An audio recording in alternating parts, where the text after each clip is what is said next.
પાટણ નાગરિક સહકારી bank limited ફરી એકવાર વિવાદમાં સપડાઈ છે।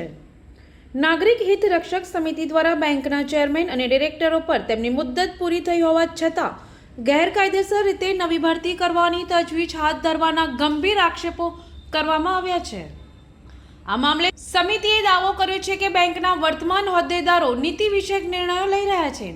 સમિતિના જયેશભાઈ પટેલે જણાવ્યું હતું કે નવી ભરતીમાં સહકાર વિભાગના નિયમોનો ભંગ કરીને પોતાના સગા સંબંધીઓ, પુત્રવધુઓ, ભાણી અને જમાઈઓને ખાલી જગ્યાઓ પર ગોઠવી દેવાનો તખ્તો તૈયાર કરાયો છે।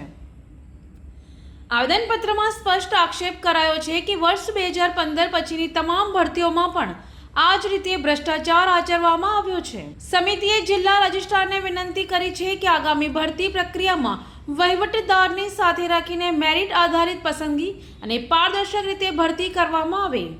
આ સાથે જ વર્ષ 2015 પછીની તમામ ગેરકાયદેસર ભરતીઓની પુનઃ સમીક્ષા કરવા અને ગેરરીતિ સાબિત થાય તો કૌભાંડી ડિરેક્ટરોને પદ પરથી દૂર કરીને વહીવટદારની નિમણૂક કરવાની માંગ કરવામાં આવી છે।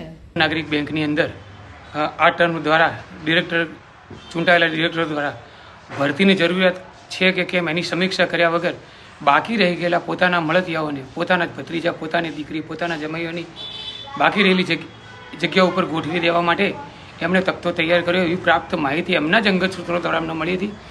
એના અનુસંધાનમાં કોઈ ખોટું ન થાય એના અનુસંધાનમાં અને બેંકના હજારો સભાસદોની સાથે બેરોજગાર યુવાનોને પણ નોકરીથી વંચિત ન રહેવું પડે, મેરિટ આધારિત સમાજમાં કે સામાજિક રીતે જ્યારે જરૂરિયાત હોય એવા લોકોને પ્રાધાન્ય મળે એના અનુસંધાનમાં આજે અમે કલેક્ટર અને જિલ્લા રજિસ્ટ્રારમાં આવેદનપત્ર આપ્યું છે કે